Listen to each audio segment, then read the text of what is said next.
We're live. My guest today is Jelena Djuric. She's CEO and co-founder of Noble.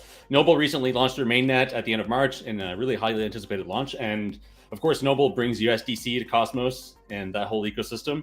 This is something I've been particularly hoping would happen for a long time and happy that it's finally happening.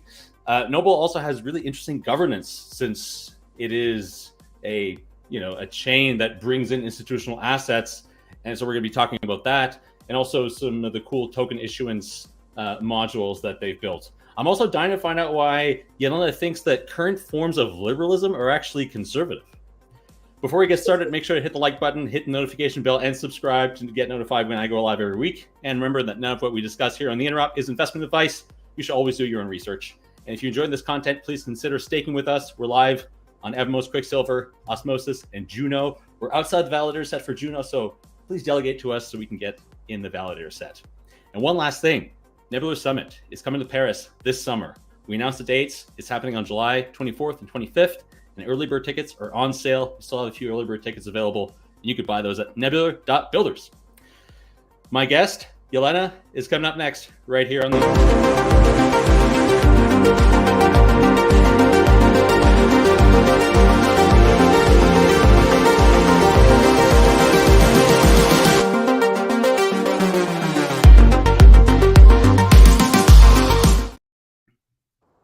Hello. Hi, Seb. How are you?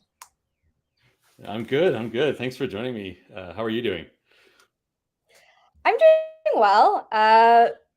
It's summer almost, and the birds are chirping. I don't know if you can actually hear them. I have my window open, yeah. So if they're too loud, let me know. Yeah, we'll tell the birds to shut up. No, it's definitely feels. It definitely feels like summer is upon us. I mean, I'm also in Canada right now, and it's 15 degrees, and there's still snow, but it just feels like you want to walk out with a t-shirt. But we're not here to talk about weather. We're here to talk about Noble, and congratulations on recently launching mainnet. It's like a huge accomplishment, and I'm sure you guys are all very happy. What was that like? What was it like?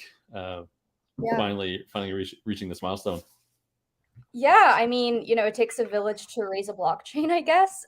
So it's been really amazing just to see like the level of coordination and kind of enthusiasm, and just we have this 20 validator permission set before we transition to interchain security. And so having that kind of interim solution be properly kind of arranged, and making sure the validators kind of understood like why we were moving from shared security to this permission set, getting them actually kind of running the Noble software, etc., was, a lot of honestly coordination work at the end of the day. I feel like blockchains are just like a shelling point for coordination, and like that's what Noble is trying to do everywhere, from everything from the actual kind of operations of the chain to getting kind of native assets kind of issued on chain. So yeah, I mean, it was amazing, but I think at the end of the day, like it's really just about the entire kind of set, and the validators, and of course Strangelove Labs and their role in kind of making this happen. So it felt great to see that we can actually coordinate for once and do something positive and productive. So yeah, I mean, I'm obviously very happy. So it's been good. Yeah, and I think people are also pretty excited about it. You guys did this airdrop, this friendship bracelet airdrop. Maybe we could talk about that a little bit. But yeah, there's like lots of enthusiasm about Noble, and I think like a lot of people, including myself, have been quite anxious and hopeful that this would happen, that USDC would finally come to Cosmos. But before we get into that, tell us a bit about your background. Like, I know you've got a background in politics, I feel like, in Canada. I think I've heard you talk about that before, and you obviously worked at Informal and some other blockchain outfits. So yeah, give us a brief history of how you got to launch your own chain. Yeah, totally. Yeah, I mean, I can go kind of further back in time, even before BC, before crypto.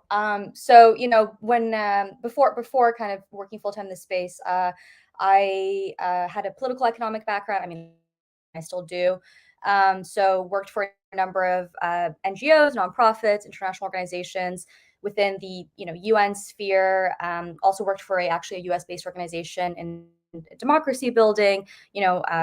Got my degree from the University of Toronto in the field of political economics. So I've always been extremely passionate and motivated by the idea of kind of mass coordination and the things that are possible when a lot of people from all over from different parts of the world kind of who don't know each other come together to do something amazing, whether that's administer humanitarian aid or whether that's to support a democracy building process or something like this. And so yeah, I kind of left more of that international kind of focus to kind of come back home. Got to work for an advocacy organization, volunteered on multiple political campaigns across the political spectrum. I'm not partisan. I'm actually very, very, nonpartisan, and that's like a very core to who I am. But yeah, I pretty much discovered Bitcoin and then later on Ethereum while I was in university in Toronto.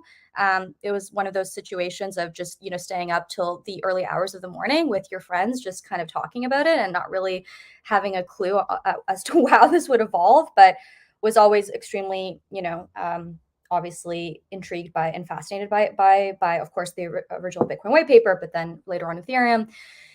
And then, yeah, eventually I realized in 2017 that you can actually get a job in the space because that was also kind of important to me. How do you actually have a job in this field that is so new and emerging? And what are the legitimate organizations that, and the interesting projects, what are, where should I effectively get a job, right? And so that led me to DFINITY. So was there really early on, the internet computer.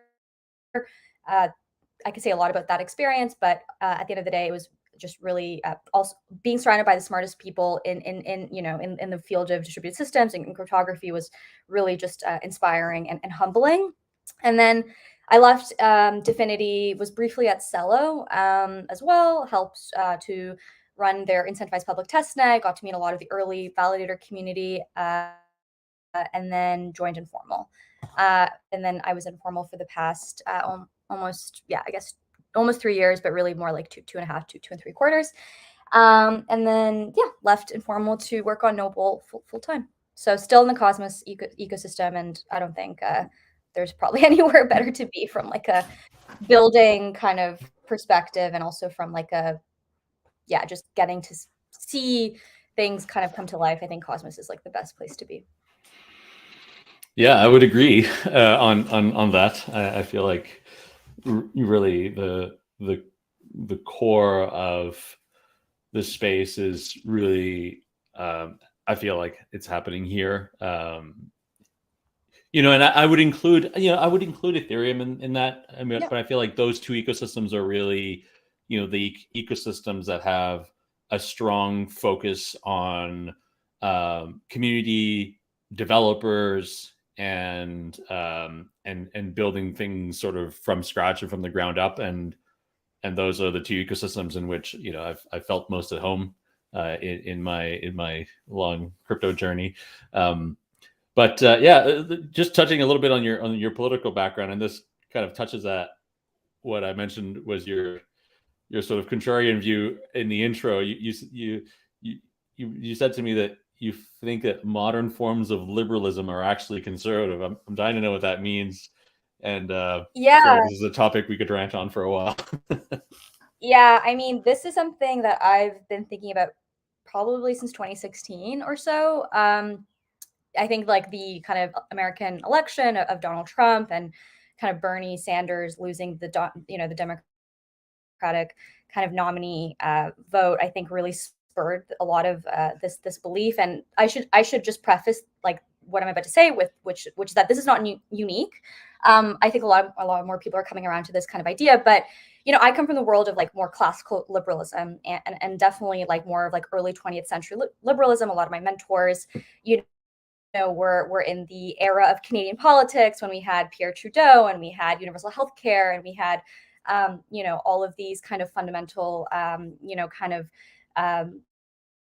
policies and programs get pushed to kind of enable a more kind of free liberal society, right? And obviously on the social side as well, things like LGBT rights, etc.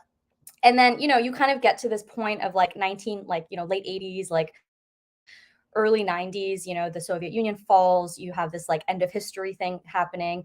And I think like pretty much since then until very, very much the present, we've kind of accelerated backwards from like the liberal perspective, where a lot of like fundamental liberal kind of tenets like freedom of speech, privacy, even I would argue like on the kind of social democratic side, like, paying for kind of services, like public healthcare, et cetera, have just kind of fallen off. And so you kind of have a situation where modern liberalism is actually regressing and almost becoming quite conservative. And then you have a lot of conservatives that are trying to tout like certain policies, like let's say freedom of speech or privacy to their advantage, which on paper are actually quite liberal beliefs, but then of course they're like couched within like other sort of non-liberal and very conservative beliefs. So you have this like mishmash of like liberal, illiberal on either side, and I think it just makes everything very confusing. And I think that's why centrism is actually the way to go right now. But anyways, that's my contrarian thought. It's actually not that contrarian. I think a lot of people understand that current kind of political narratives are highly regressive on both sides, but I would argue on the liberal side it's maybe even worse, because these like fundamental beliefs we've just sort of kind of disregarded. And maybe I'm just like talking too much with the old guard, because this is like where the idea comes from. Like again, like these like my mentors that like actually were part of like putting together these like massive liberal agendas that feel very dissuaded by kind of what's happening. But I don't know. I think there's something to learn from like our kind of wise peers and kind of understand. Like I think we've kind of gone backwards in a lot of sense. So I don't know. That's my contrarian view. I don't know if that resonates with you, but it resonates with me a ton. And I don't want to be like armchair political scientist here, but we have a lot to talk about. But this is something I could chat with you about for an entire podcast, I think. And certainly, I'll give you maybe some personal experience here, between being, say, in the US and Canada and being in Europe. When I'm in Europe, or people know I live in France, so in France, I feel like what you're describing hasn't really come about yet. In European politics, we still have the quote unquote classic traditional conservatives and liberals. There are people on the extremes, but I think still, and this might change, it might actually shift, in the coming years, but we still have this classic, two poles of the political spectrum that are aligned with tradition, that their respective traditional values. When I come here, though, so I don't live here, but I'm aware of that political kind of situation. And so I need to adapt my my behavior and the things I say, because culturally there are just things here that like just are opinions that are you can't express, right? Lest you get scolded and maybe canceled. So navigating that's been really interesting. I was speaking with a friend a couple of weeks ago and saying that this political divide, and there's lots of theories about why we have such a divided political environment, and social media social media algorithms probably play some role in that, and foreign interference probably plays some role in that over like several years. But in order for things to come, like being in the center right now is like anybody who's in the center, I feel, is like cannon fodder, because things have swung so far to one extreme that when they swing back the other way, they're going to swing back so hard that the people in the center are going to get massacred. And so you have these centrists that just like get canceled all the time, and it's just going to take a bunch of people that get canceled until finally maybe the pendulum kind of stops. That's kind of one of the ways I see it. But anyway, beyond that, I mean, I think in crypto there is a little bit more of a people tend to have a little bit more, nuanced views, I think, Yes. than say other sectors in tech, or at least geographically, like in San Francisco or like, the American West. But yeah, let's go back to Noble here. What's the genesis of the project? Like, you were at Informal, and I think you were leading a lot of the initial conversations with Circle and some of the stakeholders there. How did this project come to be, and what was the role of Strangelove and Inclusion and these other organizations that have been contributing to the project, on a technical from a technical perspective, but also from the design perspective, etc. Definitely. So, I guess I should kind of preface what I'm about to say with, Circle's intention to natively issue USDC and Cosmos is something that's been a thing for multiple years. I remember myself, Zaki, maybe Sam Hart was part of this, a couple others were on a call with their team about 2 years ago or so when IBC went live, and they were kind of trying to wrap their heads around IBC and, how could, again, they issue, USDC. It never really panned out because we never really had an organization to coordinate that discussion and to really like take up the mantle and say, okay, we're going to support you. We're going to, do all of the education and kind of onboarding around the Cosmos architecture, IBC, et cetera. And then, we're going to be your counterparty to help you guys natively issue the asset, right? And so that never existed. I think a couple of years ago, kind of the call I just referenced, that was coordinated mainly by the Interchain Foundation, but really the ICF, for one reason or another, just really never took up that role of kind of supporting Circle in this way. I should say other foundations actually do take on that role. You have like obviously Ethereum Foundation, Solana Foundation, et cetera. They very much do take on that role, but the ICF has a very different mandate. And so there was really never an organization to kind of take them through the process. And so, fast forward a couple of years, and I'm working on interchain security, having a path to making the feature useful. At that time, Informal really kind of started to publicize its work around interchain security in February of last year. And I think there was a lot of like kind of FUD and misunderstanding. And, there was this like Blue Kirby account that would constantly, kind of spread kind of FUD around interchain security. But really it became my mission, Informal's mission, to make it a useful feature, right? And have real projects leverage the feature. And so that's the perspective of where I came from when I started to think about how we can do native asset issuance. But it took a couple other people kind of to be in the mix for it to be a reality. So, at that time, let's say April, May or so of last year, UST blew up, right? So we kind of had a big reckoning and this existential threat of like no native stablecoins in Cosmos. And I think that's really what kind of like motivated us to think even like more deeply about how we can have native assets being issued in the Cosmos ecosystem. And so I started working with Zaki, who is still very, very critical to the project, and he's a strategic advisor to Noble. And so him and I started to think, okay, well, how could we actually, have kind of native USDC be issued in Cosmos? We felt that to be kind of the most important kind of main kind of reliable stable we should go after.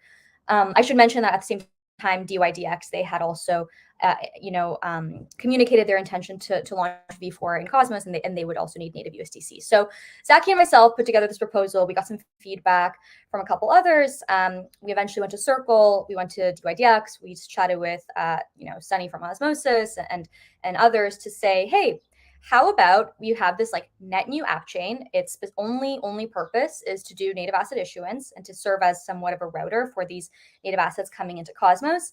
That is also secured by the Cosmos Hub, right? And so it won't need to have a native token. We won't need to have, recruit a new validator set with a high degree of economic security. We can simply, launch as a consumer chain, and it could be all very straightforward.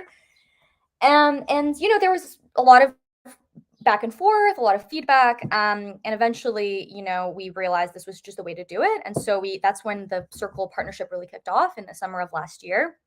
And Strangelove was brought on board to be the main engineering partner for what would become Noble. And obviously they have a lot of expertise in all things Cosmos. And so they're just a really amazing kind of partner in all of this. And so I essentially kind of manage the kind of initiative, obviously Strangelove managed the engineering side of things. And then at Cosmoverse, we announced, native USDC is coming to Cosmos. Circle themselves had announced that native USDC was coming to other ecosystems. And so we were kind of one part of the announcement, although I would argue, I think there was just like a lot of excitement on the Cosmos side, let's say, relative to all others, but there's just like so much activity and so much demand for this type of thing. And so anyways, that was really great. But at that time we didn't yet announce Noble as like the brand or as like the as the name for this project. And that obviously came like recently. And so there was a lot to be done to make sure that the kind of the launch was de-risked, that we were doing everything like methodically, and it was all very, it took a lot of coordinating across many different stakeholders to kind of get us to this point. Yeah, I'm sure. And of course, we haven't mentioned the role of Circle here as well. And before we get into some of the more technical aspects here, what is it like working with Circle, and what do you think their long-term goal is? They were recently on the I think it was on Bankless, and there was some kind of speculation, I guess, on the part of one of the hosts that like Circle could essentially become a Fed-like institution. Now that might be stretching it a little bit, but being an issuer of US dollars on blockchain, and certainly like the largest issuer of US dollars on blockchain, and now issuing euros and other assets. What do you think their long-term goal is, and how does Noble and what you guys are building sort of play into that? Yeah, I mean, first of all, like they very much are a private company, like with their own strategic kind of mandate, and they have like a lot of stakeholders that don't include the U.S. federal government necessarily. So I think like whenever there's these types of conversations, like I think it's always fair to kind of bring up these kind of ideas, but at the end of the day, there also just is like the objective reality today. And I think that's important to kind of consider. And so I think like at the end of the day, their number one priority is how do we most efficiently get cash like deposited somewhere represented as a crypto asset on the blockchain, right? And in this case, obviously they have US dollars as like their main kind of on ramp to having this digital representation of the US dollar. But of course, there's opportunities to have like other types of stable coins that can really help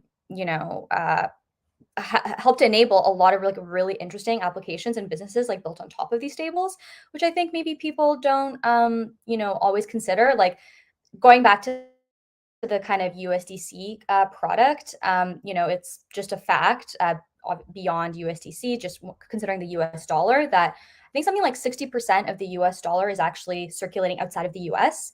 So it just kind of like, goes to show you that it's like a currency that is actually obviously very useful, for like many, types of jurisdictions and geographies. And I think a lot of that is actually in the global South and kind of more developing countries. I think there's obviously, a case to be made for how those those jurisdictions obviously become more self-sustaining and don't necessarily rely on the US dollar. But I think until we get to that point, there is this like, there's this like great need. And I do really think that that's important to consider.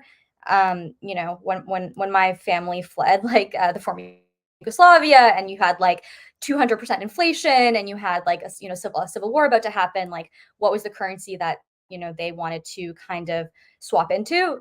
The US dollar, obviously. And so again, like it's just to say there is a reality right now. It's not to say that this is like the perfect outcome, but I think again, like Circle is filling this very real need for a reliable stable coin. And the way I think they've designed the product is also just really brilliant and almost like really simple and straightforward. And so, yeah, I mean, it's been really great to kind of learn from learn from them and kind of understand how they work. And it's just been a really great partnership. And I think like another thing that is really exciting from like my perspective and from like Noble's perspective is typically, there's like how Circle typically issues USDC on other layer ones, or how they used to. They would kind of have like a one-off kind of agreement with like a one-time sort of fee, and they would like do the work and typically work with a foundation. But for us, it's been a much more of a longer term kind of partnership where we've kind of gone through the process of, again, like onboarding onto like the Cosmos stack, thinking about, even like the minutia of things that we understand, but other entities don't, like the Cosmos SDK versus Cosm Wasm, understanding like trade-offs and things like this. And so again, like, there's I think a lot to be learned. And I think it's just ultimately from our perspective been a very positive experience. So, it's definitely going to be interesting to see how a lot of this plays out. So let's get into some of the technical bits. What is so you guys are working with you guys have developed, or in coordination with Osmosis, this token factory model that I guess is responsible for issuing and burning tokens and implementing USDC's token design spec, which is a spec that they implement on Ethereum and other chains. I'll link to that in the show notes. Can you describe how this works, and what is the process by which USDC gets issued and burned, and sort of who is responsible for making those decisions and interacting with the contract? I mean, I guess it's safe to assume this isn't an on-chain governance vote. There are people involved that like issue these assets at some point. So yeah, talk about how that module works and how it interacts, say, with like people in the real world making these decisions. Definitely. So I can talk a little bit about Token Factory, and then we can talk more specifically around the USDC issuance piece. So so Token Factory was designed and originated with the Osmosis team. So there's a lot of kind of gratitude and kind of work that was done by Osmosis to even make something like this possible. And I know that the Token Factory module will also be leveraged by like many other projects to do all sorts of kind of asset issuance. And so again, we're leveraging it from the perspective of being able to work with these larger entities, institutions like Circle to really have a seamless kind of way of issuing their asset. So Token Factory, like, what is it? So it is a Cosmos SDK module. It has a very similar kind of function to how a smart contract would kind of be deployed on something like Ethereum in terms of minting, burning, blacklisting, things like this. There are various param authorities within the Token Factory module that can be configured kind of as it relates to the needs of the issuer. So you have like various kind of controls like a master minter. So the master minter kind of oversees a lot of the minting of the asset. You also have like you can delegate the authority to also minters that are like a sub authority of the master minter, if I recall correctly. You have the controller of the contract. You have the owner of the contract. You have like various authorities that sort of enable kind of like a pretty robust way to sort of have this asset be issued on chain. We actually have a audit that was completed by Oak Security for the Token Factory module for USDC specifically. It's a public audit report. So, there was an interesting finding there where that, in the initial sort of design, we had kind of overlapping addresses or kind of, we had overlapping addresses in various kind of authorities. And then we had to like delineate that even further to have like even more sort of call them checks and balances between the different authorities. As just like an example of like a real world kind of thing. Like you don't necessarily want the owner of the contract to be also a minter, because you kind of want to make sure that those authorities are delegated in a lot more of a robust kind of secure way. And so again, how those authorities were set and like what the kind of logic is there, is definitely a big part of the exercise. But I guess like the thing to take away is that, Token Factory, again, like simulates something that you would already see, like on Ethereum, like on a smart contracting kind of layer. And that's really what we kind of sought to replicate. And also it was a way to obviously make like Circle comfortable with the process, right? Like they don't necessarily want to change their internal kind of, process to like fit, kind of this one kind of architecture. They would prefer to leverage something that like that they already understand, like a smart contracting capability. And so yeah, that's kind of why obviously we decided to use Token Factory. And I should say that module can be kind of replicated for the needs of different asset issuers. So you might not necessarily need the same sort of checks and balances and param authorities as you do currently with the Circle module, as you would for like another asset. For example, blacklisting. Maybe the issuer doesn't necessarily need blacklisting for whatever reason, and so that could be removed. So these are, kind of straightforward ways that you can kind of customize and arrange the module to fit the issuer's needs.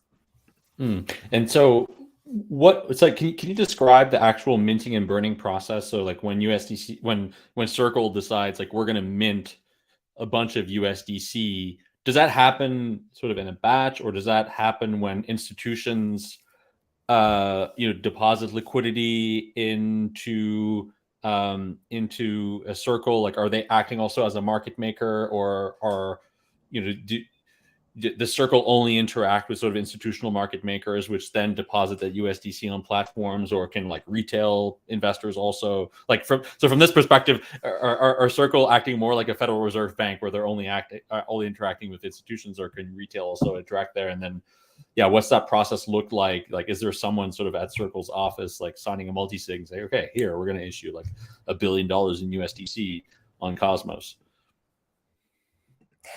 Yeah, really good question. So there's something called the Circle account, which is only available to kind of businesses and institutions, and so not retail, right? And so Noble will be supporting the Circle account. So let's say you're like an exchange or some sort of like a market maker, a large institution, a fund. It doesn't really matter. You could mint USDC directly on Noble. So in that sense, Noble almost acts as like a deposit address by using Circle account. And so Circle account obviously has, the ability, for you to, bring in actual money like US dollars, like cash, to Circle account that gets minted on Noble as USDC. And then from there, it gets IBC'd out to, wherever, kind of the user wants to take it to. And so, I do imagine it'll be in kind of large kind of batches, definitely in the beginnings, or probably, for the foreseeable future in terms of those initial mints. But I think the really interesting thing is once that kind of lands on chain and it's now available obviously for like retail and like the general public, all of a sudden, you're going to get a lot of kind of activity and ideally interchain activity where USDC, let's say on osmosis, is then like, taken to, like Injective or Quasar or like another kind of, on a DEX or an AMM or a DeFi protocol or wherever it might be. And then you kind of get this like interchain activity kind of like emerging. And I think that's the really exciting part. And so, Noble in this sense almost just acts as like a landing spot for kind of institutions and larger entities so that, there can be kind of, it's a landing spot to the larger interchain. It's funny, I was part of the Atom 2.0 group, and I've been very involved kind of around the Cosmos Hub. And in some sense, like we're trying to kind of also fulfill this like mandate of like being this like entry point, this like gateway to the larger interchain, which I think is a lot of what Atom and the Cosmos Hub is supposed to be, but just in a different way, right? Like our kind of our kind of port in the port city has like one kind of type of kind of let's say we're just like one port in larger port city, but I think like what we're trying to facilitate is maybe like a little bit more unique than like the Cosmos Hub or like Atom. And so anyways, like that to me is like really what Noble is meant to be, like again, like landing spot. and hopefully like the way I've described like the Circle account and like the kind of onboarding for these like larger entities kind of like makes sense from like in a practical sense. Yeah, I don't know. Do you have any questions on that? Yeah, no, Happy to. that clears it up a little bit. I guess I'm curious, with regards to Circle's involvement, from the perspective of asset issuance, I understand that they are that the asset issuance is coming solely from Circle. Like Noble doesn't really have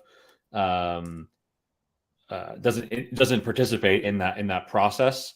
So that clears up the role of Circle in issuing assets or leveraging Noble as a platform on which they can issue assets.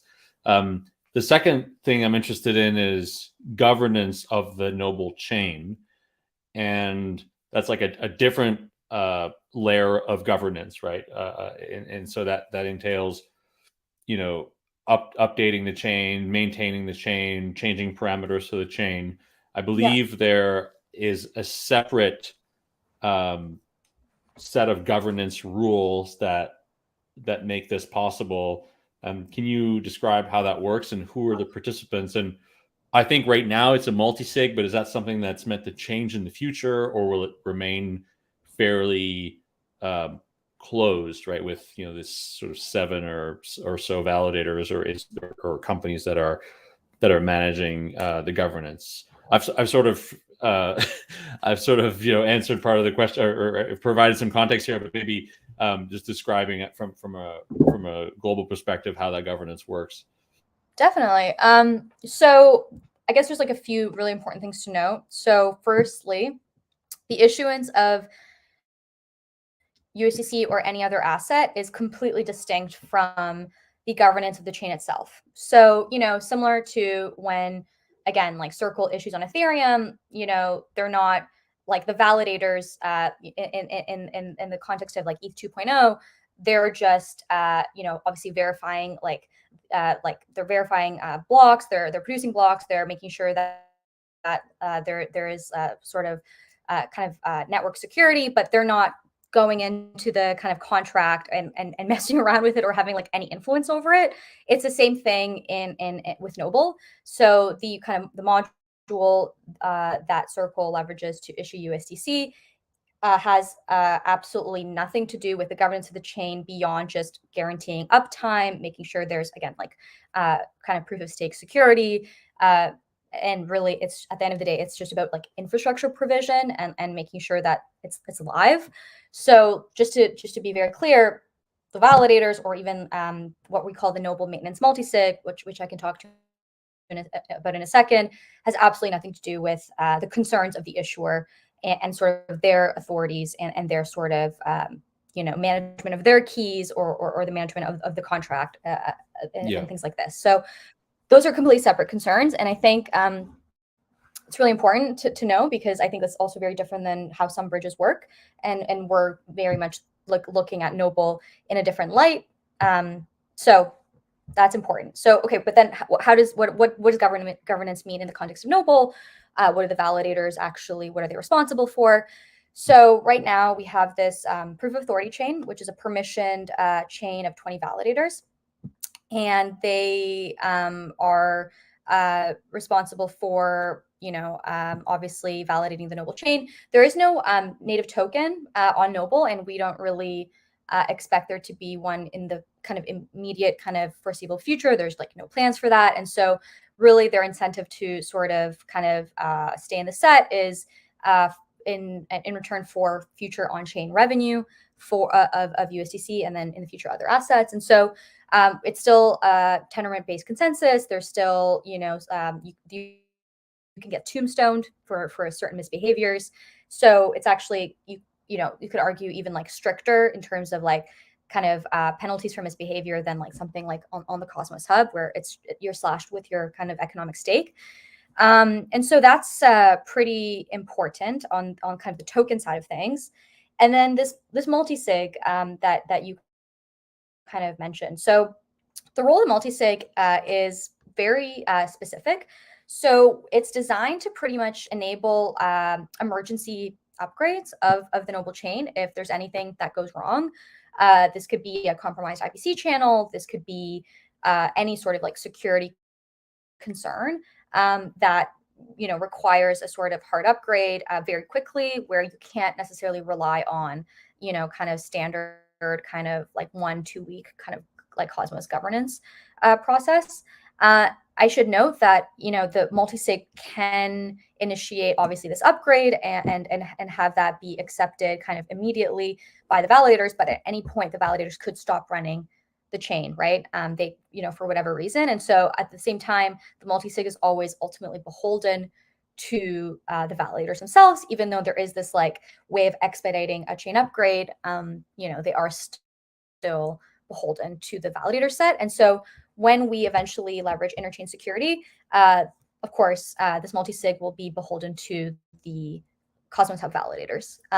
Right now, it's this permission set, but again, it's just an interim solution. Okay, so just to clarify that point, so right now it's a multisig, like this 5 of 7 multisig, and the members of the multisig are listed on the on your GitHub. So it's like Noble, Occlusion, Strangelove, Figment, Binary Holdings, Cosmos Station, and Everstake. But then in the future, that multisig would be distributed across the validators. So the validators would be essentially multisig participants, and the difference there from say a typical Cosmos chain is that instead of having governance be like on-chain governance being the kind of key to upgrades, validators decide in a smaller committee which upgrades go, well, like when an upgrade needs to happen, essentially. So you're sort of like eliminating this governance, this on-chain governance, which is a sort of signaling mechanism to validators that an upgrade should go through, and just having validators be the key holders of that upgrade. Is that a correct representation of what's about to happen here when that multisig expands? So the multisig actually in its current form, this 5 out of 7, will still be the multisig for upgrades when Noble becomes a consumer chain of the Cosmos Hub.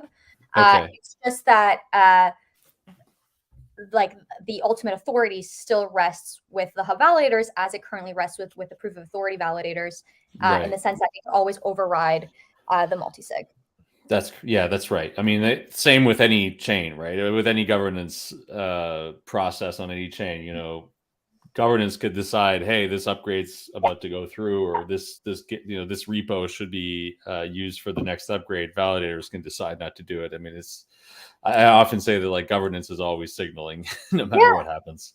Yeah, exactly. It's the same concept as like any upgrade. It's just that it's initiated by a subset, a very small subset, in this case 5 out of 7, instead of by the entire set, with this like public in a more of a public sort of decentralized way. Okay. And again, like this is just needed because the counterparties are obviously kind of larger entities that maybe need more guarantees. So for example, like if we had something like this when Terra collapsed, it could have been a way that like the sort of pools which like UST was sort of dominant on and that were like bonded could have like been like kind of retrieved in a quicker way. Like, there are these emergency situations that you kind of need to expedite governance, is like the point. Yeah, and I think for a chain like this that has so much, well, potentially so much liquidity, and liquidity that is tied to real world assets, and where, also where there is most certainly regulatory obligations on the issuing chain. I mean, I don't know currently what those would be, but I mean, there are certainly some regulatory obligations that probably will become more complex and perhaps even burdensome. You need to have this emergency upgrade mechanism, or this mechanism that allows you to stop the chain, at least in the current environment. What's the role of Circle in this governance? Because I noticed they're not part of the multisig. I guess you guys are part of the multisig, but what was the reasoning for not having them also be a part of it? Because I believe they do have some stake in Noble, the company or the chain. Can you describe like what their role Yeah. is in governance? Yeah, really good question. So it's quite intentional that Circle isn't part of this multisig. There's a couple of reasons. One, this this is a generic asset issuance chain, so this multisig would be responsible for chain upgrades or kind of maintenance for any asset that comes on Noble. So it kind of logically begs the question: if Circle's part of it, then should every other asset issuer be part of it? And then all of a sudden, it's an asset issuer dominated kind of governance process, and like that doesn't really help to kind of delineate responsibilities or concerns. So that's like kind of one kind of thing to consider. But I guess like more importantly, when we kind of built Noble, again, we always had like this one, or as we're building Noble, because it's still an ongoing process, we have this like one very important objective, which is like, how do we replicate the issuance process that you have on monolithic kind of homogeneous chains like Ethereum? How do you replicate that in the Cosmos kind of app chain context where chains are sovereign, and you have a not just one layer, like layer one, you have many layer ones, and they're all kind of interoperable with each other, but they're also independent.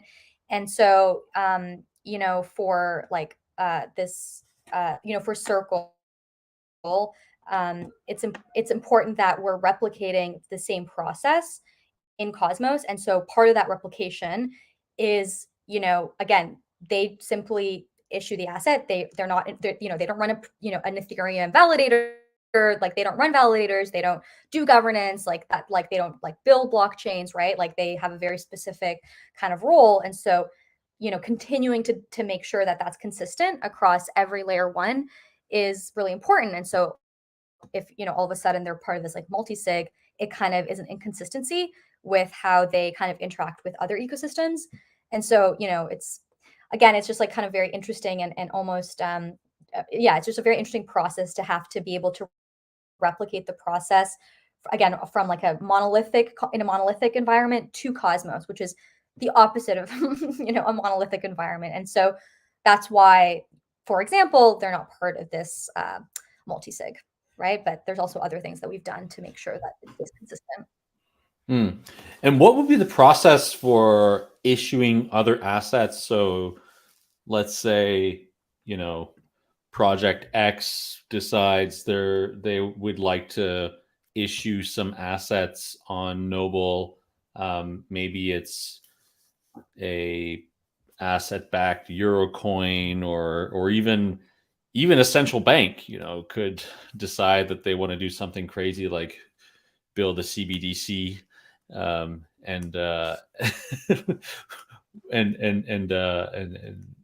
issue it on Noble. Not that issuing it on Noble would be crazy, but doing a CBDC, I think, would be a little bit crazy. But yeah, what would be the process for leveraging Noble? Like, is that subject to governance, or is that purely subject to like you guys sort of?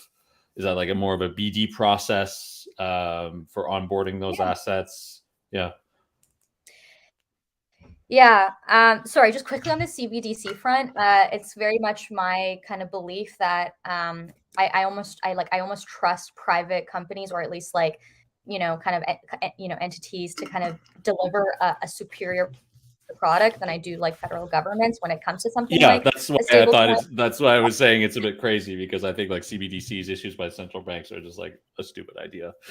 Like I constantly follow these discussions, and I look at the job postings, like with the Bank of Canada, for example, like, come build out the CBDC. And I'm like, who's gonna join this project? Like, you're not gonna find like the talent you need, because talent is, in kind of in the private In the sector. private sector. So anyways, I don't really trust that process. But another asset coming on board. Yeah, that is like very much what we're excited about. It is definitely a lot more of like a partnerships kind of BD exercise to make sure that, again, we're kind of taking them through the onboarding process. Like, again, why even something like Noble needs to exist relative to kind of, other ecosystems, right? Like like something like a Noble would not make any sense in Ethereum, right? So why is that? Like, why do you need something like Noble? Well, kind of again doing that education, you know, and then really, you know, if and when that kind of understanding is established, you know, taking them through obviously the architecture, you know, the kind of the Cosmos SDK, you know, having kind of our team, their team, you know, make, you know, on engineering product, kind of make sure everything is built out correctly, and then really it's more about go to market than anything. So I mean, at this point, we've done so much work to get the USDC issuance correct that we have so much experience and knowledge of like what to do that it can be like expedited. So obviously, you know, this process has taken something like eight months or so, and we're still not live yet, right? So this is something that is still coming.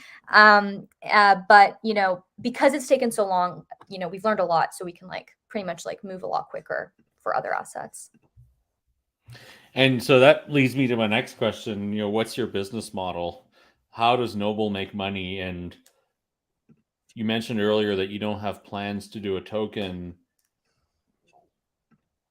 Yeah. What could, you know, I'm sure I'm sure you've had conversations about doing a token. If you were hypothetically to one day maybe perhaps do a token, what would be the utility of that token in some of the, you know, thinking that you may have had around this? Definitely. So right now, the kind of business model is very straightforward. So first of all, you know, validators need to kind of be compensated for their work. So there is, you know, kind of revenue sharing and on-chain kind of revenue from transaction fees. So what are those transaction fees going to look like? We haven't like finalized everything, but what is guaranteed is that they will be extremely low, close to zero, for the first few months, because we want to make sure that we are properly kind of achieving our objective of like this migration of liquidity into Cosmos, and we want to make sure that's like as seamless as possible. So keeping those transaction fees, you know, close to zero is extremely important. And then I guess following that, those would get ramped up to something like you know, less, like we don't have a number right now, but something closer to like 20 cents, something like this per transaction, regardless of the size. And so something like a 20 cents per transaction is obviously extremely low comparatively to what you currently have with bridged assets kind of coming into Cosmos, where the flat fee is something like, you know, $10. So there's like a huge range from 20 cents to $10. But we believe that we want to sort of mirror more so kind of transaction fees around like the layer 2 side of things, around roll-ups, things like this. So we're kind of looking beyond Cosmos for like a valuable kind of way to you know, measure this, or to have like a way to evaluate what a proper transaction kind of mechanism looks like. But yeah, I mean, IBC is notoriously low fee, so we have flexibility there. So it's more like, you know, making sure kind of, you know, what is the number that kind of obviously compensates validators, supports Noble, but then can like get us to this like point where we're not like, you know, preventing large entities to like issue, like, you know, you could always, you know, do a proportion of the amount, but like that would kind of potentially be de-incentivize you know, large entities from coming in. So we'd like never want to do that. Anyway, so it's like a balance, but it'll be, you know, I think very low fee, and I think very positive for the ecosystem. And this is dependent, and this is something I realize we haven't mentioned yet, is, and this is important, that the fees that you're charging are for every IBC transfer of USDC assets. And what bears keeping in mind here is that Noble implements, and you said this earlier, you said routing, right? So like Noble is a routing, beyond being an issuance platform, it also does routing. What that means is that if you're moving USDC from one chain to another, it will always go back through Noble, such that you're always one hop away from the Noble chain. This resolves the fungibility issue that we have in Cosmos, where for example, if you move Osmo from, if you go from Osmo to Juno to Atom and then back to Osmo, those Osmo will be like Atom IBC Osmo. I mean, like they're not being converted back into Osmo. In order to get your Osmo again, you'd have to route back the other way. Noble implements this routing mechanism where assets always route through Noble, so that's sort of key to your business model. Yeah, maybe talk a little bit about this routing module and how it works, because I think it's like a really important like network design primitive to not have these unfungible assets colliding with each other, and like every chain should implement this routing. How does it work actually? So like when you do an IBC transfer, if you're already like one step removed, how does the chain know to go back through the initial chain? Like, how does that work? Yeah, I mean, like, yeah, you described it really well. Like right now, there's I think 100 or so bridged versions of Axelar USDC across multiple different IBC channels on multiple different Cosmos app chains, and so this is very confusing for users. I mean, not to say that across all of these kind of representations, there's like a bunch of like liquidity just like sitting there, kind of idle, but it's just to say that even if it's like $10 like stuck on some IBC channel, like that's not a good user experience, right? And that should be like fixed. And it's funny, it just reminds us like of how early we are, I think, with cross-chain communication more broadly. But so how does it work in the Noble context? So we're leveraging this packet forward middleware that Strangelove has built. So it's a middleware within IBC that pretty much has a memo. So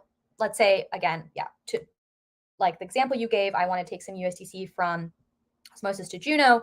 There would be a memo kind of in that middleware to say that this is USDC that needs to be routed through the canonical, place, which is in this case Noble. And so it does so, but from the user's perspective, it's only a one-click transaction. And so ideally every single chain kind of enables this like middleware so that you can like very easily kind of have this kind of memo be substantiated like on chain. Otherwise, like from a coordination perspective, it could just be a little bit messy to like set up all of the relay channels and things like this. But yeah, it's within the protocol itself. This is one of the things that Strangelove and specifically Jack has been working on for over a year. And finally, it's becoming more widely talked about. The other term for it is IBC unwinding. So that's kind of like the path that you kind of alluded to, like IBC / like Osmo, like Atom, like whatever, like the path might be, all of a sudden, like, because it's like this long string that is like hard to like, parse as like the end user, almost impossible. And then like, from like a front end perspective, it's like even more complicated because you have like no idea what's happening under the hood. And so like another way of thinking about this is like IBC unwinding. So like you unwind the path so that you have like this opportunity to kind of go through the origination kind of chain, in this case for USDC being Noble, so that you can preserve the kind of fungibility of that asset. So that's it's super important. And it's really exciting, not just for Noble, but again, like for the entire kind of interchain. Yeah, and I think this also, I mean, I haven't thought about this much, but I think that it also increases in complexity when you have cross-chain messaging that isn't token transfers, and also IBC implemented at the COSM WASM level. So if you have like these CW 20 tokens, like that means that tokens need to go back through those contracts. And so, yeah, the fungibility issue only gets more complex as IBC becomes, becomes more complex as well. So I'm glad to see this is actually sort of being kickstarted here and then eventually moving to other chains as well. Well, it's really exciting because in the future, you're like, I think because of like what we're trying to accomplish with IBC and like this like fungibility challenge, how we're trying to solve it, I think it'll extend to other ecosystems. And so in other ecosystems, you're not going to have like different like you know, in Cosmos we have like 2 or 3, but like in Ethereum we have like 10 versions of bridged assets. You know what I mean? Like it's like the bridging kind of UX is like a thing, not just It's in a mess. Cosmos, and so it's a mess. So hopefully we'll be able to kind of solve for that in Cosmos, and then kind of export that to other ecosystems and say, you know, this is how we're thinking about it. So anyways, we'll see. Yeah, no, that's cool.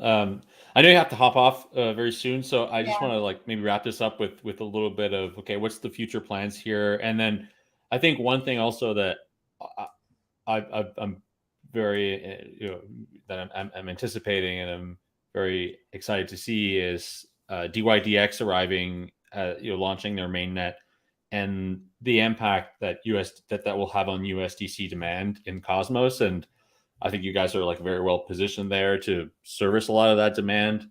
How do you see the convergence of these different chains being live and offering USDC, for Noble, and dYdX being live, and all of the users and demand that will create? How do you see that positively impacting DeFi in the Cosmos ecosystem? Yeah, I mean, this is really just like dYdX coming into the ecosystem is just a catalyst for kind of interchain activity or growth in interchain activity. And so we're really excited to be kind of working with them on their migration. I had mentioned at the beginning of our chat, one of the impetuses, even before I had kind of met Antonio or like the rest of the dYdX team, we just read like the press release, oh, dYdX is coming to Cosmos, and we just kind of jumped on the opportunity to like finally like use this to like get native USDC, right? And we did, and I mean we're very close to achieving that, and so like we're still very keen to support their migration plans, almost a year later, and there are going to be like more kind of updates and kind of things to share around that front in terms of how we intend to support that. But I think like at the end of the day, Noble like being this kind of landing spot, for a lot of this liquidity into Cosmos, and then having that be, seamlessly, almost like you don't even think about Noble, kind of routed to dYdX or wherever else it might need to go. This is like just the catalyst, I think, for DeFi and Cosmos in general. There's just so much friction, I think, on the kind of back end that sometimes the user is aware of, sometimes they're not, but like these like complicated kind of swapping mechanisms and bridged to another bridged version to like into like some sort of DeFi pool, and then like bridged taken out of that DeFi pool, and then like it becomes so complicated, so messy, that like let's just keep it simple, and let's have IBC being obviously like the kind of like the standardized way of actually like doing transfers, doing token transfers, and also other types of standards on top of IBC. But then, from there, having like the routing and having like the kind of swapping, take place with like as little kind of in as little steps as possible. So yes, from the end user perspective, it should always be like a one-click transaction, but on the back end, it should also always be like a one-hop kind of way of doing token transfers. And so, it's just to kind of reiterate what we're trying to do, obviously for the dYdX context, but also for every other Cosmos app chain. And I think that if we can prove that we can, kind of facilitate a lot more kind of easier, kind of more seamless kind of interchain kind of activity, then anyways, it'll just be a big positive for the ecosystem in general. Cool. And any plans to maybe leverage Noble to build, say, DeFi products? And like, do you think that you could have some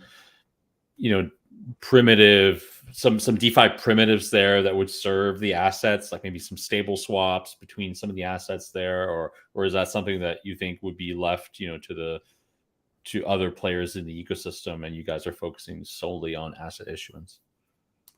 It's a really, really good question.